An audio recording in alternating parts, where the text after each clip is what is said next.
So it was fun. So I went to it just so happened in New Mexico State Fair was on, so 3 miles from the top. So I went to that. It took me all day. It was fun.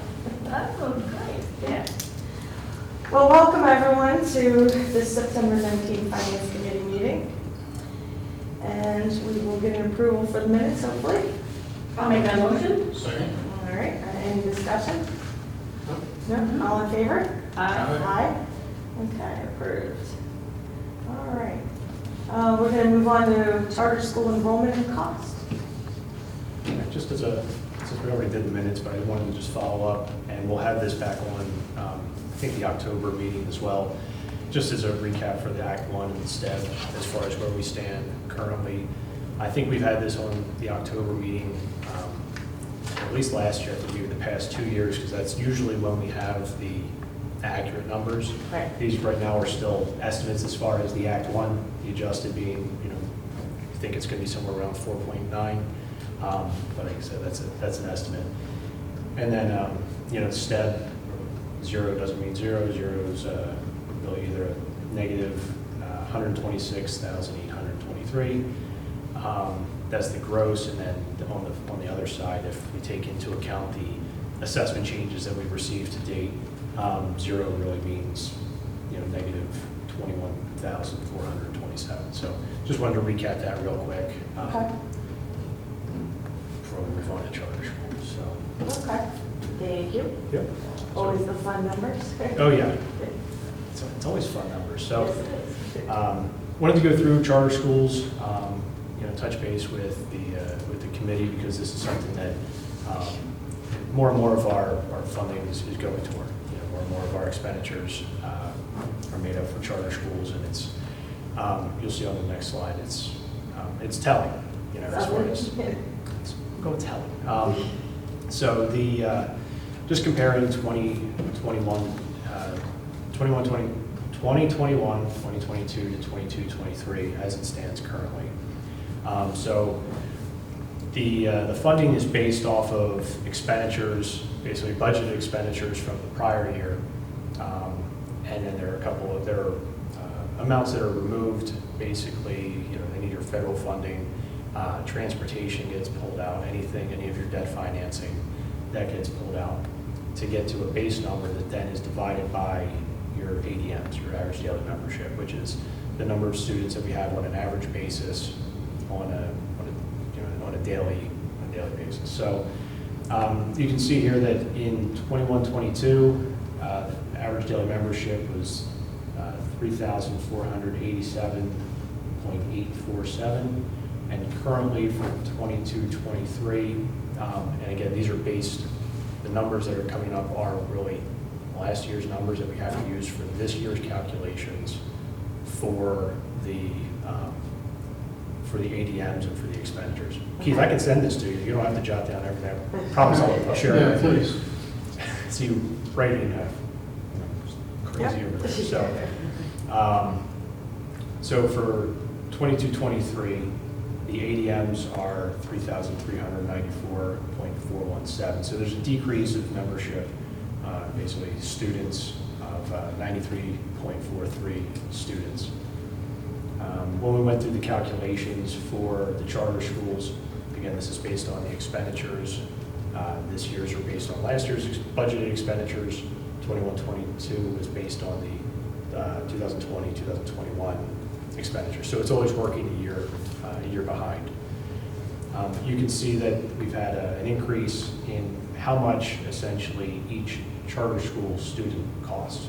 This is the same rate for whether it's a brick and mortar or a cyber student. Charter's charter. So the regular ed rate last year was $13,641, and this year it's going to be $14,358. So an increase there of $716.72. In the past couple of years, we haven't seen this increase quite to this extent. There's been a couple $100, both on the regular ed side and the special ed side.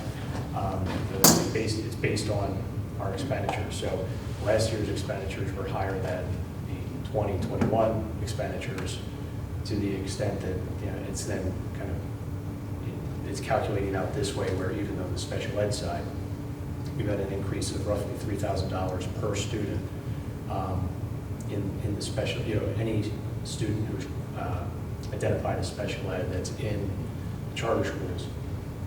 This is basically the tuition rate that we pay the charter schools. So it increased to $31,095.23 from $28,010.97.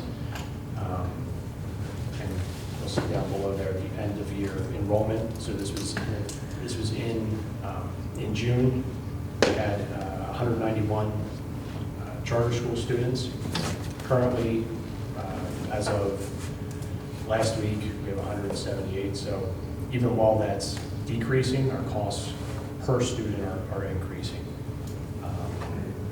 And so this will vary throughout the year. So when we went through this probably a number of times over during the budget process and during the finance committee meetings, the 191 that we ended the year with doesn't necessarily mean that was consistent.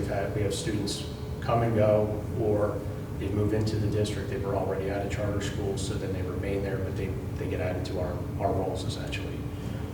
So this 178 could increase, it could decrease, and it could be either because the students aren't doing well and parents want to pull them back into the district.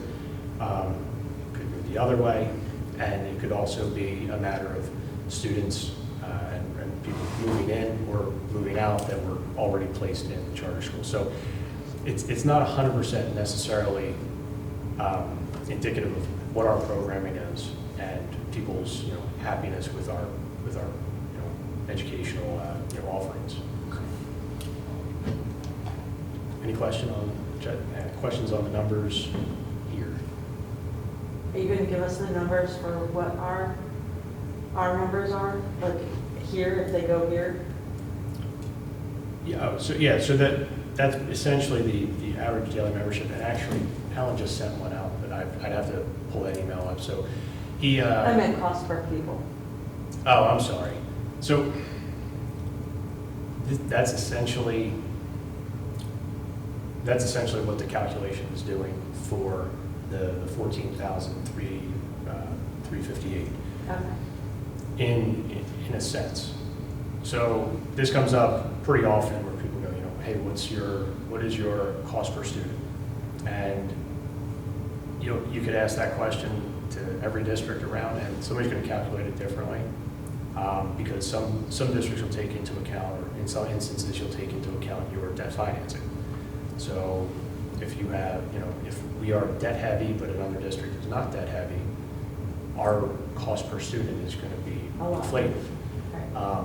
So that's what this PDE 363 form is essentially doing, is normalizing some of those unique situations, debt, transportation specifically for would be more for the cyber programs, because our charter students were still transporting, and so that cost is still kind of baked into it. So when it comes down to what your actual cost per student is, it's kind of subjective. Okay. So with what you just said, does that mean they do this without the debt included or with the debt included? They remove the debt and, Okay. and the transportation. So we're actually only figuring our actual costs of transportation, brick and mortar, and things like that. This is removing. It removes debt. It removes transportation, and then any of the federal funding that we receive for the programming. So it's to take into account essentially the local and state efforts to educate your students. But realistically, these tend to be inflated because if you were to say take a look at a specific classroom, educating a student in a single classroom isn't $14,000. This also takes into account the fact of your charter bills. We're already paying for the charter education. That doesn't get pulled out of the calculation. Oh, okay. So that's a big sticking point that comes up. Yeah, that's pretty Keith's going to subjective. look at me like I'm nuts, and that is a big sticking point when anytime that the That charter school most government reform, regulations. when charter school reform comes up and they discuss this, there are a couple other aspects of the expenditures that probably should be taken out. The issue is that the form doesn't allow for that. The form is very specific in what It asks for. what it's asked for, what is included, what is not included. And so what we've done in the past 2 years now, is the expected but unexpected increase in charter school tuition.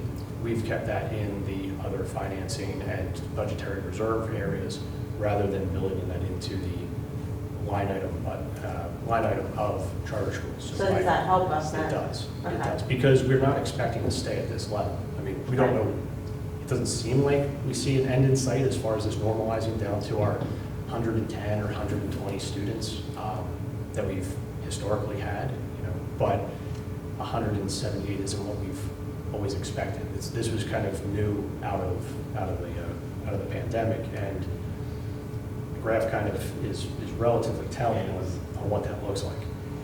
Yeah. So going back to 16, 17 to essentially 19, 20, we're modest increases, and it's relatively flat. And then we hit the pandemic, and we had just a giant leap in expenditures.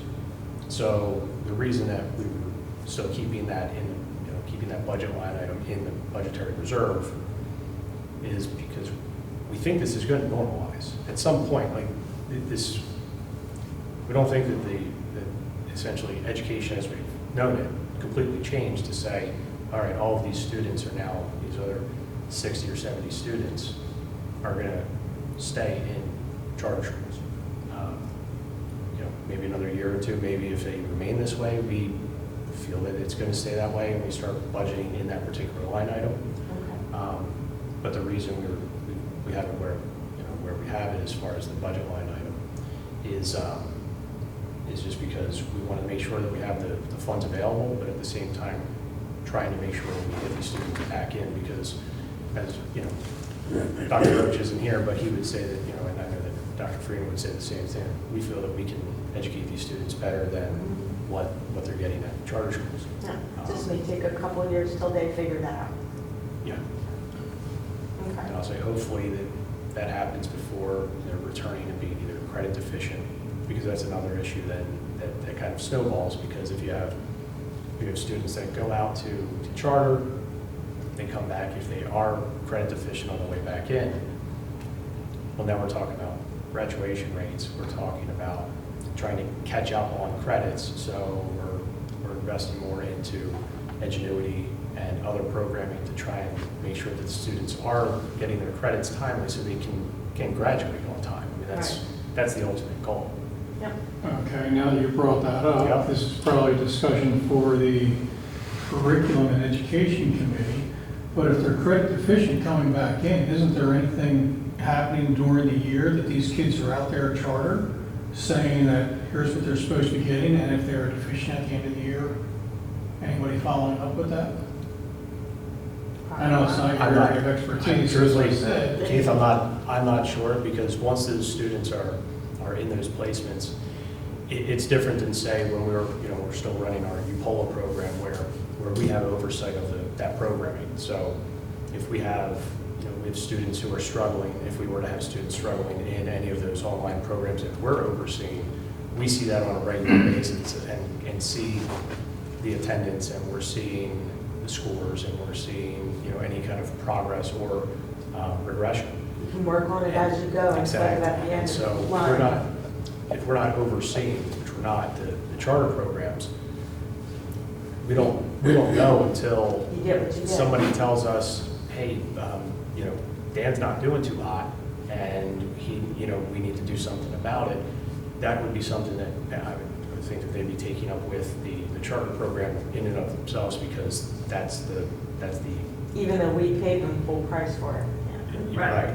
We have to pay them for it, but we don't get to tell them that they need to do a better job. Exactly. Right. We don't get over them, You yeah. don't get to say. Can we can't refuse taking the kids back if they're credit deficient. Nope, Right. you cannot. Public Here, we made the education. problem worse, so take it back. Take it back there, help yourself. I'd also love to see, and this is totally not finance, but I'd love to see how many of our students that leave and go to charter get diagnosed as special ed after they get there. Like, we're not identifying them because they aren't, and then all of a sudden they are. Well, you know, you can get twice as much money. Yeah. So I would love to see a number of how many of our kids become special ed when they get to a cyber charter school. It's a common discussion, you know, even in the county when we get together from, you know, business manager's perspective, and that question comes up often. Because if you think about it, if we go back, so if I have a non-special ed student and It's more than double. they come into my class or they come into my charter school, and that student's going to essentially earn me $14,358. If they are identified as special ed, and special ed is not tiered.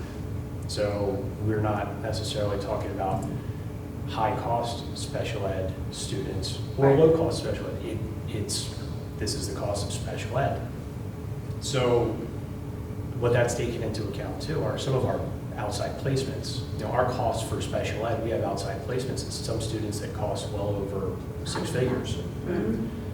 Those students are probably not going to enroll in your charter program, your charter school, because they're not going to get the supports that they need in that setting. Right. But that cost is baked into how much it costs for special ed. And so I think to Judy's point, if you have students who are then identified as special ed, even if it's just a matter of needing some sort of speech, So I was thinking speech IEP. right, for, you know, say half an hour, 2 days a week, just throwing Right. something out there. Well, that, all of a sudden, that extra hour per week earns your charter program another, you know, $16,000, $17,000. It's big. And now I will say that the breakdown between our special ed and non-special ed, I think it's 140 non-special ed and 38 that are special ed currently. Okay. So it's still weighted more heavily toward our reg ed, but there are 38 special ed students out there that, you know, currently that's the rate. And we'd have to dig into that to see when they were Right, identified. it's definitely not a finance committee thing, it was just one of those things where I was like, I'd love to see how many. But as you said a moment ago, that 38 special ed that is out of this total roughly, that is not the high-cost special ed. I'm trying to think of. Right, they're not like our Right. MDS kids Yeah, and that- stuff, yeah. or life skill So- kids. Yeah, because you They're could not- never do that. Right, You couldn't they're do not- it. They're not the ones. But who- the high cost is figured into this. Into these figures, yes, because it's It's going to used as look, part of the calculation. Because it's used as part of It's our taking- whole calculation. it's essentially taking special ed expenditures, you know, our budgeted expenditures, which is in the $9 million range. It's taking that entire lumps, and it's not pulling out, you know, say we had five students who were $100,000 each, well, those costs are baked in here, and then But like you it's said, they're not tiered. going there. And it's interesting that it's not tiered in the sense that, you know, Carol, the special ed right now, is doing Act 16, and it's a tiered reporting. So she has to go through and identify, here are our special ed students, here are category 1, that this is a cost range of, you know, I think it's 0 to 10,000. Don't quote me on this, I can't remember exactly.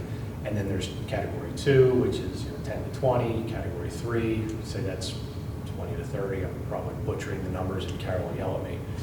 And then there's category 4, which is, I think it's 50 up, right? And then it's the moon, you know? So that's all tiered. We keep track of that based on all the individual, you know, students' needs and the costs associated with that. We have that information. It's not the easiest to come by it. But you it's know. not some nebulous number. No, it's attainable, Mhm. you know, and it's more than just an estimate. We're able to pull reports to identify this classroom has 5 students in it. It's got a teacher that, you know, makes $100,000, here's the cost per student. And then here are the other services that they're receiving. If they're receiving OT or PT or speech or anything else, that's all calculated in. You have a cost for we that, get yeah. that. There's none of that work goes into calculating how much the charter school That's tuition amazing, is. because PDE spends so much time, look at the whole plan-con process. Look at what you had to do, well, I looked at what you had to do for that, but that's, Well, hundreds and just hundreds an of pages. example of some of the rigmarole that they have to go through. Did you read through the application for the, what was the thing that the middle school is going for, Centers of Excellence or something, or? Yep, Middle Is schools it- to watch. yeah, schools to watch, yeah. Yeah, schools to watch. I was reading through that, and it's just like, especially with the past few years that they're going through, they're looking at how the kids are migrating through the school, how many are getting detention, what your breakdown is ethnically, racially, and things like that. And of all the times to implement something like this, where we've just had a year and a half where we have no real data, Right, you yeah. know, that's true. but they're analyzing this down to all those subcategories and everything. You'd think that they would do the same thing with this. Yeah, especially after the last Moving couple on. years. Okay. All Sorry. right, thank you for the discussion. No, not a problem. So just to point out the last column here, this is the 22-23, the current school year. These are estimates based on the numbers that were previously shown as far as the current enrollment, and then at the rates for this current year, the 14,000 and the 31,000. Okay. So currently, the projection is almost 3.2 million in charter school expenditures. We'll keep updating that as we move through. If we see that number decreasing and the number of students enrolled coming, and people coming back in, we'll keep you up to date. And then the same if it goes the other way. Not going another one. Right. All right. Is that all you have on that one? I think so. That's plenty. I hope so. Thank you. Yep. Okay, we'll talk about food service and breakfast, and thank you, Pennsylvania. Yeah. So, as you may have already heard, Governor Wolf announced that there will be universal free breakfast as of October 1st. That's a Saturday, so it will be the October 3rd. But any meals that are served for breakfast from October 1st through the end of the 22-23 school year will be free to students. I'll caveat that with that's the first breakfast. If they're extra hungry and they come back for a second breakfast, or there's an a la carte item, that's still on the student or the parent. Okay. But this is an initiative to really support students, make sure that they're well fed, ready to learn, and hopefully it works out well. We've seen meals served clearly uptick over the past year, and the first part of this year, the first 7 days, to kind of see, okay, just because it's free doesn't mean that somebody's taking advantage of it. So Right. we have seen students take advantage of this. We went back, and I wasn't, honestly, as we put this on the agenda and started working the numbers, wasn't 100% sure which direction it was going to take us as far as the discussion. So not the best sample size, but the first 7 days for the past 5 years, and to kind of show what the trend has looked like. And so for 18, 19, 19, 20, and 2021, those numbers are relatively flat. The first 2 years are pre-COVID. 2021, that was our grab-and-go program. So as odd as it looks to have a single column there, that is because we were serving out of just the one building, 4-5. Yeah. But you'll see that the total number of meals are pretty consistent. Last year, breakfast and lunch were free, so we would expect the uptick in that given year.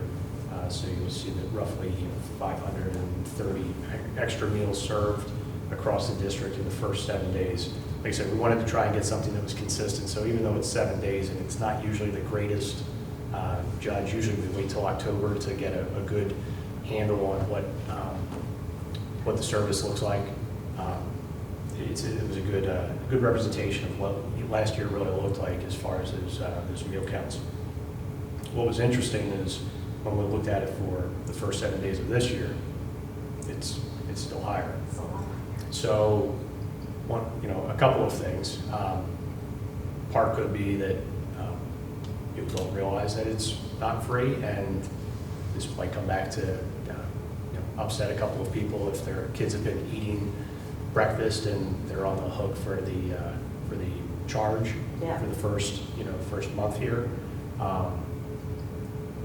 But as we move forward with breakfast being free, it only looks like we're going to continue to see increase in meal counts and meals served, which back to non-financial, but everything that you'll hear from the pupil services and the curriculum and instruction, and if I got the name of the committees right, it'd be great, but they would say 100% that the having students fed and have their stomachs full, ready to go, definitely increases academics, increases scores. No different than when Doug's talking about outside air quality and outside air coming in and having fresh air in the building. So all these other factors that don't normally get looked at when it comes to student achievement, trying to bring this up in this committee just to make everybody aware. That's good. Like It'll be interesting to see, will we be able to see at some point, doesn't have to be right away, what the increase is after October 1st?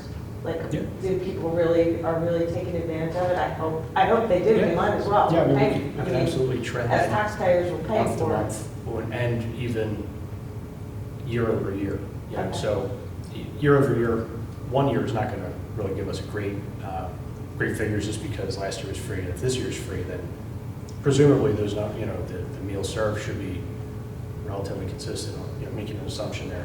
But if we were to look back and run this for October of 18-19, 19-20, and run all of October to see where that trends, it'd be interesting to see what that looks like. And and even across buildings, it's not like one building is taking the charge except for 2021, where, like I said, we were just serving out of one building. I mean, everybody in every building has this opportunity. So hopefully we've gotten this out there with the Friday Blast, and hopefully everybody's seen that. And we're also working with the building principals to make sure that they're doing everything that they can to kind of encourage students to come in, go to the cafeteria, get breakfast.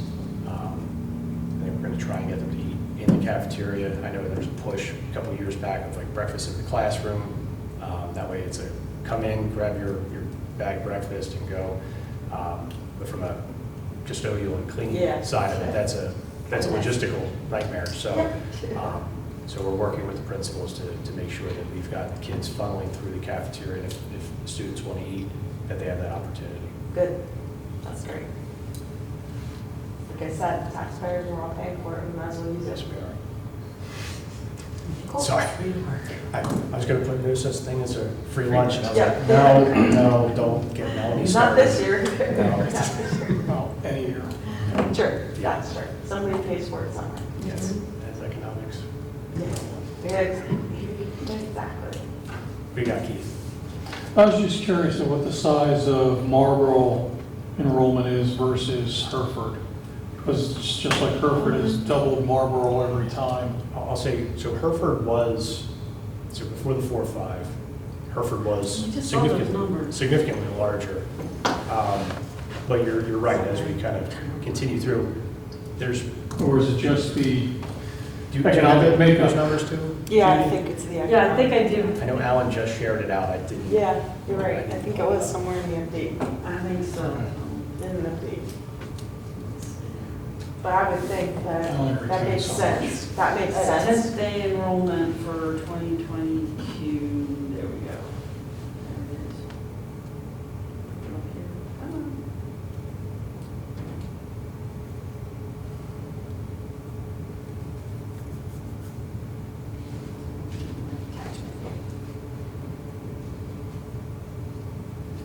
thinking there's like 700 and It's- some in Hereford and 800 and Don't some worry. in Marlboro. That's what I'm thinking.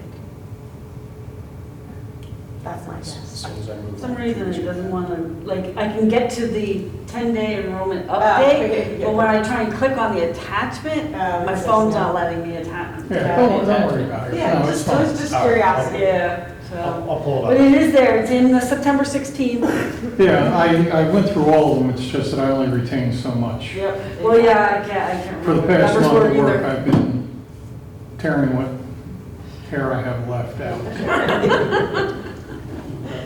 Thin Yep. spot on top, everything else is great. Okay. All right. Okay. Breakfast. So let's hope everybody takes advantage of free breakfast. Capital balances and projection. You see in front of you here the breakdown between capital reserve and capital projects. We still have a capital projects fund that's still carryover from middle school. Showing this here as far as the $448,759.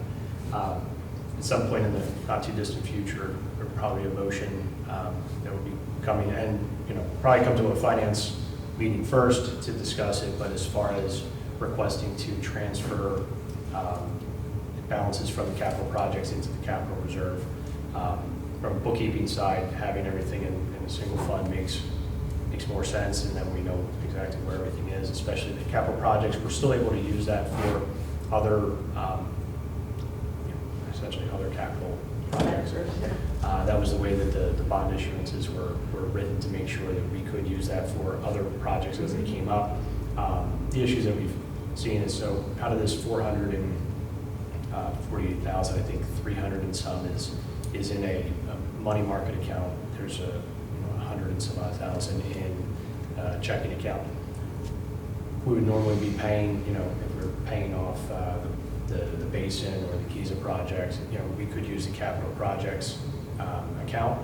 And with the basin, we may, as long as we have enough money in that account. But for instance, the Giza project, a lot of those pay applications are well in excess of what we have in the capital projects fund. So rather than cut a partial check out of capital projects and a partial check out of the capital reserve, we've just been funding that out of capital reserve, Okay. and then maintaining the capital projects as it stands. So at some point, probably come to the committee and basically explain exactly where everything is in the capital projects, and then request a transfer from capital projects to capital reserve. You were almost done the Giza project. Yeah. Yay. It's getting there, and I think this the 2.4 million that's listed here on the Giza 1B, that's the current amount remaining. So unless there's some kind of snafu somewhere or any change order, that'll be the amount. There shouldn't be any changes. Same as the detention basin, this is based on the latest pay application that we received, is $91,655. That includes the $11,000 change order. Yep. And I was talking to Doug. It does not include the decreased change order yet, so Right. we're waiting to see what that looks What like. we can get out of them. Doug was going back and was discussing that with them to find out what happened with the credit that we were supposed to receive for the stone. From Borough. Well, there might be another credit too. Yeah, depending on how we. Right. In addition to that, it was also the stone itself from Beaver, because we got different locally sourced stone. Yes. So And it we're was waiting to less. see. Yeah. Yes. So we'll That's see. pretty good about telling me about this. I know he tells you it all, so that's why Yes, I know I'm not going to shock Melanie No. by saying anything here. No. It's facilities related. Other items that are upcoming, the 4th and 5th grade roof. So Doug has a preliminary quote based on square footage. I mean, it's not 100% as far as this is going to be the cost. And this is the conservative side of what he had sent me earlier today, as far as the $192,000 amount. Hoping on having Mark it up 20%. Hopefully. yeah, that was just on the higher end of the cost per square foot. So he gave me Yeah. at, you know. Worst at- case. At X dollars per square foot, this is the low end, this is the high end. Inevitably, something else is gonna be found, and so this Yeah, is, they're this is, on the high end. this is on the high end. Good, So, that's fine. Yeah. That's fine. I'd rather be over. I like that Just- conservative approach. Yeah. being transparent with it. Yeah. And then we also have, you know, another invoice for the Alertus system, that was the upgrade to the class security system, and a couple of IT upgrades, and then, so the projected balance with all these taken into account is 4.3 million. Of that, 752,000 is designated for turf. So the undesignated amount is roughly 3.6 million. I have a slight concern over the turf designation. I think that depending on when we need to replace it, and I think we'll have a good idea when we get the KCBA feasibility study. I think from some preliminary, you know, research, 752 seems on the low end. Yeah, I think so That too. might cover one field. It's not, I don't think it's going to cover two. I think we're probably short about 500,000 or 600,000, but that's based on some quick research. It's, Right. you know, some quick Googling and how much, you know, turf replacement costs. Well, I was curious about that. I'm glad you mentioned that, because, I mean, they just had the article in the Town and Country about Quakertown doing their 5-year plan, and they're planning on redoing a stadium out there essentially, and they had, what, $5 million, I think, was number for refurbishing the stadium, and I don't know if that did or did not include the turf fields. I don't think it did. I didn't read close enough. So the point of having all of this in here and basically detailing exactly where we stand is because I know that when we have, you know, we have an upcoming feasibility study meeting to discuss some of the, you know, where we currently stand, and then once we have that report, we've got to know what we can actually do and what we can't do, and then on what timing, you know, what that timing looks like. So if they were to come back and say, listen, you've got 2, 3, 4 years left on your turf, but here's our real world, you know, estimate on pricing, we want to make sure that we have that set aside. I mean, that's one thing that I don't think we can get to end of life and then not Fix it. not have it. I mean, Yeah, that's right. kind of a non-starter. Mhm. So I know this comes up pretty frequently as far as where do we stand with turf, and so Yeah. I want to make sure that everybody's aware. Like I said, I think it's going to be short, but I think we'll have a better idea. I wanted to get this in front of the committee ahead of our the feasibility study and the final report. That way we kind of have a better idea of where we stand financially, and then what steps we'll need to take. Because truthfully, I'm not sure what KCBA is going to come out and say. We're looking for a $2 million investment, every year, $1 million. Right. I don't know. We don't know. Yeah, So- we don't know yet.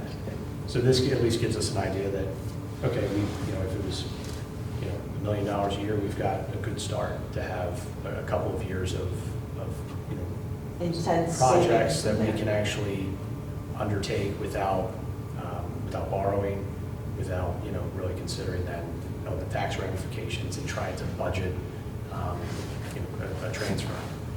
That's, again, we're working toward that. Keith will point out that, if we've always budgeted, or if we're always showing that we're going to show a deficit, it's tough to budget a budgetary transfer. As we try and get that tightened up and try and make sure that we're as accurate as we can be and as fiscally responsible. If we can get to there, then we can actually plan to say, okay, we're going to budget to transfer $500,000 to capital for the next. Yeah. Well, 5 another years, thing 10 we need years. to add in there, I believe, is, I mentioned it at 1 or 2 meetings previously, the VOTEC. Mhm. They're looking at doing maintenance down there, and we're gonna have to start adding that into our budget. Right. Because again, you said $1 million, possibly a year for here. Well, that is a number being thrown around down there to be split by the 3 districts Right. by a formula yet to be determined. Right. Mhm. But, that's something that we should, I think we should build into our budget this Keep in year. the back of our minds. Start putting it into, And we know that's an expense, a capital expense we're about to have. I agree. We should start planning for it. yeah. Well, one thing is they would probably borrow money to do it, right? No, this is for yearly maintenance, just like we're doing here. Yeah, With 5-year the plan. Maintenance on our Okay. building, yeah. All right. Because that building was redone about 2008 or so, I think it was. I was It's gonna say about early 14, 2000 15 years. somewhere, yeah. Yeah. Well, I was on the board down in Pottsgrove at that time, and I left just before it was finished. So it was roughly 2008, somewhere around there, give or take a year. I think they finished the renovations in '09, I'm not sure. But Yes, so this is that's everything that 15 has been years, built up yeah. and put off. And, you know, not having a good facilities person down there. I mean, they just discovered that they had a well pump house or sewer plant out back. They just had a facility study done, and there was a building out there, and nobody thought it was being used for anything. Well, they went out and looked in it, and it's a pump house, and it had issues. Oh, wow. And that is, and we have a new director down there, we have a new principal. They didn't know the history of the building, and even the maintenance people that had been there for a number of years didn't tell them about that. So there are some That could be an environmental issues lacking. Yeah. So now we're getting somebody, they have hired a maintenance person down there, a director essentially, or whatever they want to call him, not a director. But he's going to be our Doug down there. He's going to be our Doug and, you know, getting on top of all this. That's ugly. That is ugly. So depending on, so if that's the approach that the Western Center is going to take as far as funding it, then yeah, that's going to be an impact to our operating budget essentially year in and year out until they basically get up to date with any of their maintenance items. So that'll be taken into account when they, essentially the Western Center sends us what their projected budget is. Right. And then I would assume that it's going to look drastically different than what they sent us for this year, for next year. And so, a couple different ways. One is, okay, so we're sitting on waiting to get that budget and then building that into ours, which then has an impact on either our programming or revenue streams and having to talk about taxes. The other side is, so we could also look at what where we stand with fund balance and assign a portion of our fund balance to essentially offset some of those costs. There's a pros and cons to that in the sense that, so if it's a known, say, 3-year or 5-year plan, and it's going to be X number of dollars, we know how much that's going to be, and it's not built into our budget, but we're planning on using fund balance. As long as it's not ongoing, if there's an end of that routine maintenance, then you could reasonably say we can fund that out of fund balance. But to your point, it's not going to be the end all be all. So it could be even just a split to say a portion of it could be funded through fund balance, and then a portion of it is we know that we're going to have ongoing expenses related to Western Center, and then we figure out how we're going to fund that at that point. So it might be kind of a multifaceted way of funding that increased cost. Yep. Keith, is there any more talk on that? I mean, are they making some No, progress on that? the way we left it last month was I had asked the lawyer to take a look at the articles of the agreement that we have down there, because capital renovations are supposed to be done based on market value. But when we did this last time, they suspended those and they came with a special deal. The three business managers talked, and it wasn't done on the market value ratios. It was done more of a Equitably? compromise on that, in a sense, yes, because they would pay the bulk of it down there. Right. So I asked him to take a look at that, and hopefully he's going to be coming back to us sometime soon with some suggestions. And, I don't know how often you talk to the other business managers, just see if anybody's mentioned to them at the other districts and see what their thoughts are. I talk to one more often than the other, so I can always bounce it off and see where they stand with it. And if they've But heard anything else. I am trying to make it a priority down there that we get it into our budget and figure out, and find a way to figure out how we're going to fund it.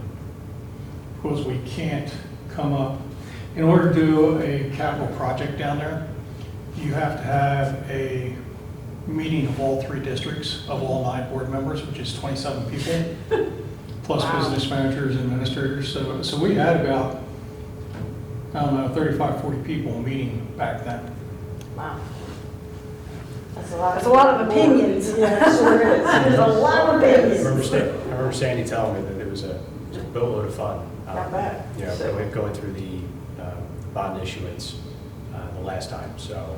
Yeah, and that was also during the time when Springford was going through an explosion of building buildings down there. They're still doing that though, so not much has changed. Well, they have all the money, they can pay for it. There you go. How's that? Yeah. There's Just a don't time. build one of those buildings. Yeah, right. That was when Joe Cerisi was a school board member also, before he got into the state rep position. Oh, okay. Before that. All right. Yeah. I actually have a question for you, Marlene. Giza 1B, is there a 1C? Not yet. But there will be, right?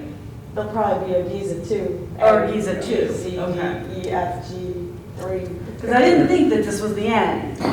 So- Well, it's the end of what's But it's- planned so far. Gotcha, okay. Yeah. So It's the anytime- low-hanging fruit has been taken. And Yeah, phase one. boilers and air conditioning and outside air and just general, Mhm. yeah, Okay. Yeah. But yes, there is a Giza Part 2 coming. there will be, yeah. Yeah, There were things we didn't do. Every time I bring this up to Doug, and he was sitting over here going through, and he goes, the other thing that's on, you know, the capital list, you know, and again, it'll be kind of confirmed, you know, or not, per the feasibility study, would be any of the deferred,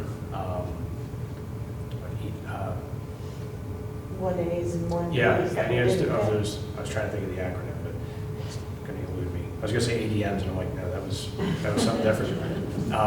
But any of the items that we've deferred because either from being cost prohibitive at the time, or just prioritization based on 1A and 1B, there are still, I think Doug said 20 Yeah. some odd, 30 I was some odd, gonna say 17. items that are still outstanding that Yep. could be addressed. They're items that could be addressed, and then it's just a matter of prioritization and funding. Yep. Yeah, there's plenty to go around. There's plenty to do.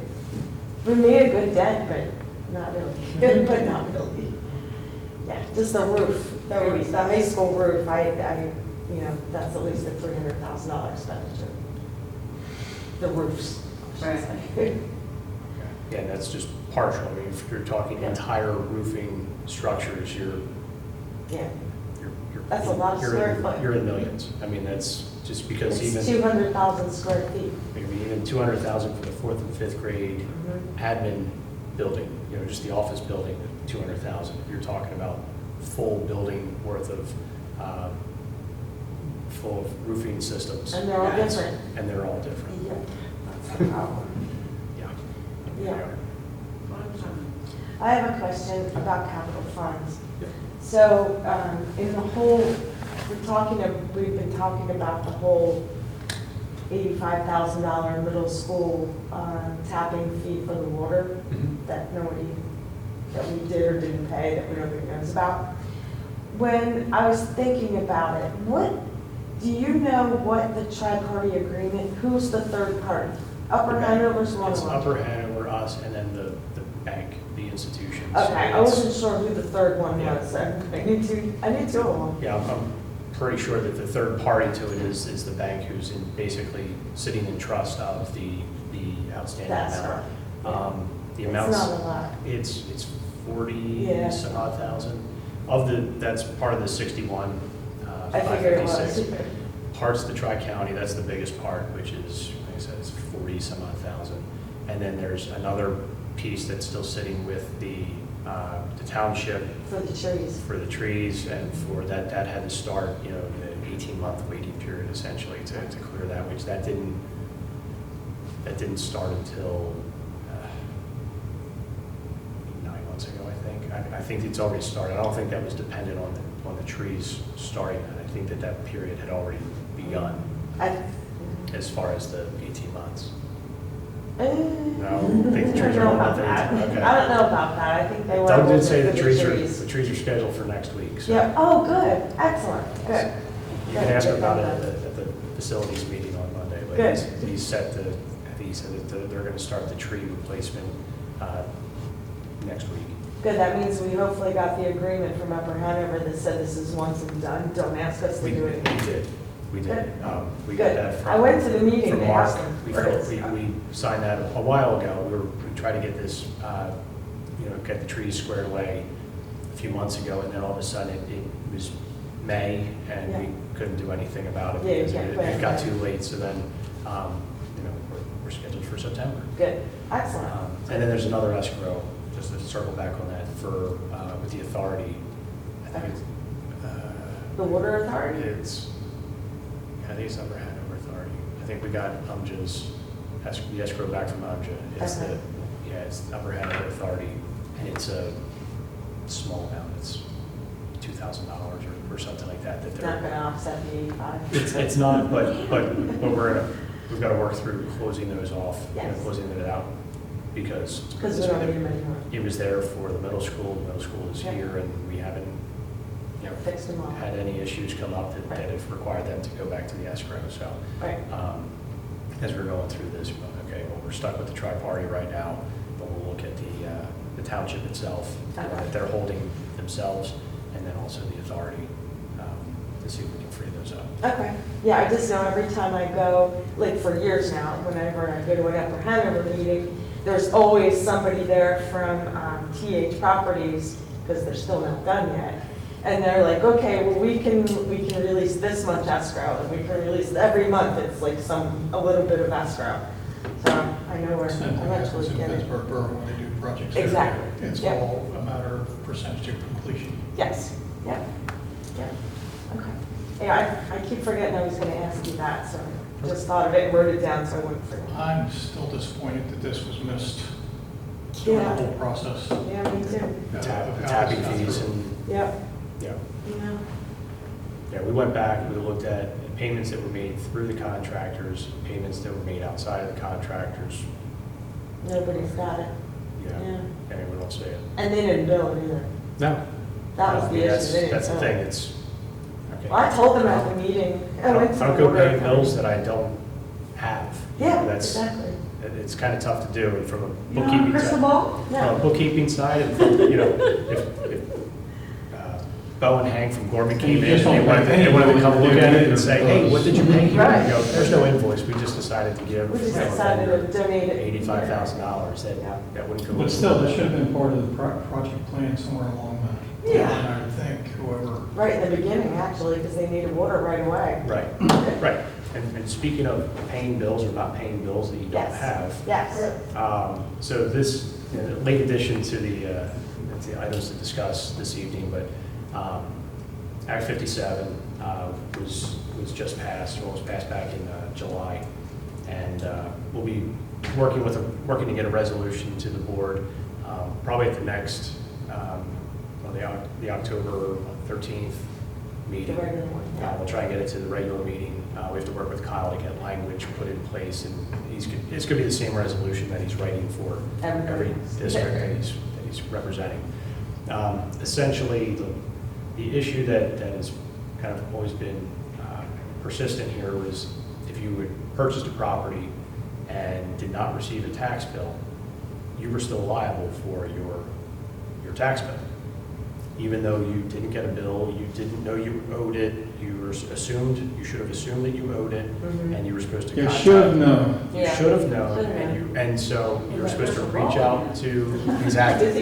It was a great segue into Yeah, this well, topic. sounds good. But then you were supposed to reach out to the tax collector and request a copy of the bill, because that's what you would This is do. yours. Yeah, you want to give away a couple $1,000 and you Sure. know that you have in your bank. Yeah, So, I've personally had, kind of issues with this for a while. It's come up, I remember having conversations over here previously, and, well, they owe it, they need to pay it, and there are very little exceptions, because you start opening that gate, and and it's it's floods. Pandora's box. So, so with the passage of Act 57, there's a waiver of penalties, interest, and other charges, such with late fees in certain circumstances. Those of which, it's a new new property owner, and I usually think of it like, so if you're new, you've never owned a home before, you purchase a home, you get one you've pass. never been through this. Essentially, you get a pass in that situation. I can tell you part of the reason why this passed, why it was implemented, because there are so many mortgage companies that are having problems paying the taxes and everything. Because they didn't Over pay the it enough. past few years, because they didn't have the people withhold enough, and also, some of the mortgage companies don't know where to send the bills. And this happened to me this past year, I refinanced. Last year, got a lower rate, VA loan, no interest, things like that. And we had everything figured out on paper. The mortgage company who originated sold it to somebody else. The next one has no idea. They're just dealing in volume. They sent checks to the wrong place. They didn't know where to send the checks. They addressed them wrong. Jeez. So this is going back to the mortgage companies, and obviously a number of homeowners have raised enough hell to get this changed. Yeah. Yeah, I mean, we've seen it where, and so this goes into effect next, in July. So the next set of bills that go out. So it doesn't fix anything immediately for anybody in this situation, but if you were to purchase a home in June, after we have the county's records essentially to say, here are all the property owners, we're going to send bills to those people. So if you purchased a home on, say June 25th, we already have our file from the county that says, here are all the property owners. We send the bills to them. So the prior property owner gets the bill. If they're nice, they hand it over, they give it to their realtor, who passes along to your realtor, and you then you deal hopefully with pay it. the bill, or you get it and you go, this isn't made out to me. Can I get a copy of one that's made out to me? Because again, it's billed in the prior owner's address, name. That's an ideal world. And more likely, they get it, they throw it in the They throw it trash, away. and you move in and you don't know. I don't know that anymore. And then you find out come December, or really January, once the properties are, the taxes are lien, and you get a delinquency notice in January, February, and you've never had any idea. Now you're incurring, not only could you not pay in the discount or the flat, you're now paying the penalty plus delinquency penalties and interest, and so it's not a good situation if you find yourself in it, and really to no fault of their own. So to your point, this is kind of that one time, get out of jail free card, to really help. So I think that this is a positive, and I think I didn't talk to any of our tax collectors yet about it, but I'm guessing that they would feel the same way. I don't want to speak for them, so. But I think that they don't want to hear the because fact they that I get those just phone moved in and calls. didn't get the bill. Exactly. Yeah. So. I'm sorry, but I'm still going to charge you 2% of whatever it is. Yeah. So we'll you'll see a motion probably at the October meeting for this to adopt the resolution to basically adopt Act 57, and then we'll go from there. We have until January 7th, but we won't wait that long. We'll try and get this on either October if Kyle has the language written up, November if it takes a little bit longer, and we'll go from there. Okay. All right. Sounds good. That was the end of my The end of the craziness. Yeah. craziness. Um, Is there anything else that? Yes, I think there was something one else thing. that I couldn't come up with it, Melanie. I tried. It's okay, it was the 1095s. Okay. So I know I just want to say it out loud. So the 1095s that our previous administration, HR, did not file, they gave the people their notices, but they never actually filed the report. Right. So we've been on the hook for hoping not to have to pay, and the first year, the earliest year 2016 so far. has been taken got off waived, the yeah. 288,000, that's a wonderful thing.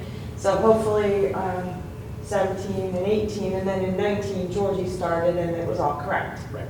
So hopefully we get that all sorted out. I just wanted to say that out loud. Yeah, we're still working through that. Yep. Actually, we did receive a follow-up notice from the IRS tail end of last week, and we have a call scheduled with me, Georgie, and Ed at Whistler Okay, good. to discuss it, because in the IRS's glory, they like to mix a couple of different things as well. So we have the 1095 issue, and then we also file a 941, another form with them, and we remit payments on it. And they took the payments that we remitted with that, and they applied it to Something the else. civil penalty that's related to the 1095. Oh, So then they said, you didn't pay your 941 tax, you were underpaid here. And we said, no, we did, but you applied a credit to this. And in the meantime, then they also said that they were delinquent on our 720, which is an excise tax that we pay. And that was sent out in the end of June. Thank goodness So you have records that can say it was you did that, remitted. so. And we got it, like, they just didn't process it yet. Yeah. And they're just behind on processing. I looked at our records, I went, no, we did this, it was the end of June. It was filed timely, no different than the 941. It was all filed timely, Yep. but the money crosses hands, and took they put it, forever. and it's all a different department if you call them. So Yep. Georgie and I have a call scheduled with, like I said, with Ed on Wednesday to run through where we stand. Usually, if you find the right person at the IRS and you are able to explain the entire situation, you may make some progress. But you have to find the right people. It's You need hard. to be able to explain, and a lot of times they're specialized in certain aspects. So these span multiple years, it spans multiple topics, and it's not the most straightforward of situations to get remedied. But and I've dealt with the IRS in prior life, and Ed deals with it, from the from the legal side on a regular basis. So we'll get it squared away. And to your point, the 1095s, same thing. Those are still in processing. We haven't heard of anything back as far as an abatement or It not. takes years to get this stuff done anymore. We're still waiting on it. We have, at our work, we have a profit sharing plan that has 2 buckets. So there's technically 2 plans. And that we made the payments, we had somebody leave and they had to take their distribution, but we pay on that. And so the IRS in their infinity love applied both payments to one bucket and didn't apply it to the other one. So this one had an overpayment and this one had a delinquent. Yeah, it took a while. We got it figured out, but it took a while. Yeah. So yeah, nothing goes fast. It's hours on the phone and nothing goes fast. Just the talk, just And like you said, you gotta get the right person who understands what you're talking about to begin with. Well, they're hiring how many new IRS agents? So I think it'll be I'm sure that'll help. It'll be fantastic. Yeah, because I like to they'll see really be right up to speed too. Wait a minute, they're adding staff this year, so it should be solved within, Yeah. Next 20 years, yeah. So Judy and I have one thing we would like to make sure that we said.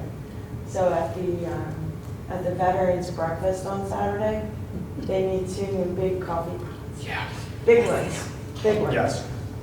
Those Yeah. little ones do Just not work for don't them. cut the mustard, yeah. No, that was a scramble in the morning, because we have the ones that are over there, and we were having some issues, and then they came over here, got the other percolators that are over here. At some point, went out there, brought out the percolator, opened the top, and it was still dry. So Oh. it didn't percolate, which is kind of the whole point of Yeah. Percolate? Yeah, I mean, percolate. So, yeah, we definitely ran into a couple of issues with that. We already talked about it. Christine was like, Good. we need to do something. Yeah, So definitely. We definitely Paul was back. need it. Yep, put that there. Did they need volunteers because we did not have the staff to yep, do that? Yes. yep. And we just lost 3 more people there, Mhm. I guess. Yeah. Yeah. We've been working to place people, and we've had a couple of people leave. We've had some shortages as far as staffing. So I think it was a little disappointing from my side, because we were able to only find I think 3 or 4 food service staff that were able to work the event. Yep. And when you need more than 20. 3 or 4 people, then it comes back to either administration or board members or anybody and everybody who can volunteer. Truthfully, when I saw that, I texted my brother and I said, can you come over and spare some time? And then the wheels started turning. I'm like, that's a liability. I can't have a Yeah, right, You know what, if we have a have to non-employee do, come float around the kitchen. I was like, never mind, you're fine. But thank you guys for, shooting. That was fun. if we have to do. I saw Keith was just eating breakfast. Yeah, what the heck? Oh, sorry, I had plans for the day already, so to help you. I had to work in the morning, I didn't get there till it was. I've done that too many times. But no, if we have anything else coming up and we need help for something like that, reach out to the Western Center, Okay. to the culinary students Oh, down there. that's a good idea. Yeah, that is a good idea. I wish I'd thought of Great that last idea. week.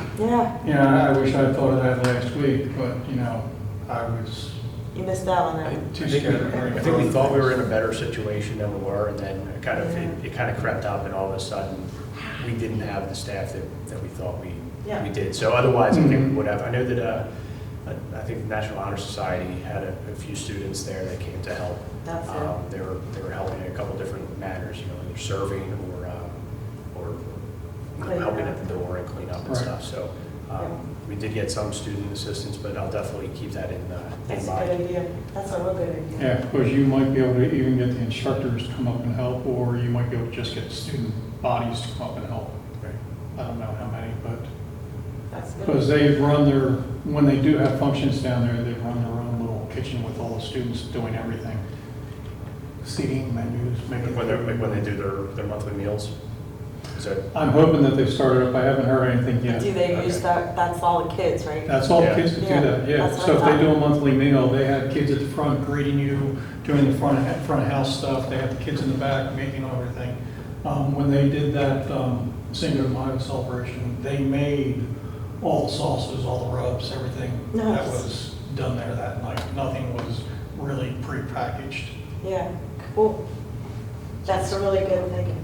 I like that. Yeah, although I did find out. But we still need coffee pots. Yeah. We still need Yeah. the coffee pots, Okay. yeah. We still need the coffee We pots. promised them. Yeah. Yep, yep, especially if you're doing veterans, that's a coffee-aholic event. All right, I don't have anything else. Do either of you have anything else? No, I think that was it, the taxes, the 57, back 57, and that was the two things that I thought of, but I talked to you about 7. Okay, so. I couldn't come up with the second one. But Yeah, I that had was the 57. Yep, that was it. All right, I would entertain a Motion. motion. I'll second that. All right, all in favor? Aye. Thank you so much. Yeah, thank you. Both of you, all of you. That's good, I feel like I only drink 1 or 2 cups of coffee a day anymore. I only drink one, but it's good. I only drink one, but it's a large It's one. yeah, me too. I literally used to drink 3 pots. Holy That's crap. your caffeine. Because of my ulcer, my doctor is like, you have to limit it to 1 Yeah, cup my of coffee coffee. gets me. Yep. Yeah, I Did just- not say how big that cup of coffee Yeah, has to right. be. Mhm. 47 ounce. It's not quite that bad. No, but sometimes I have 1.5 to do, just because I need it.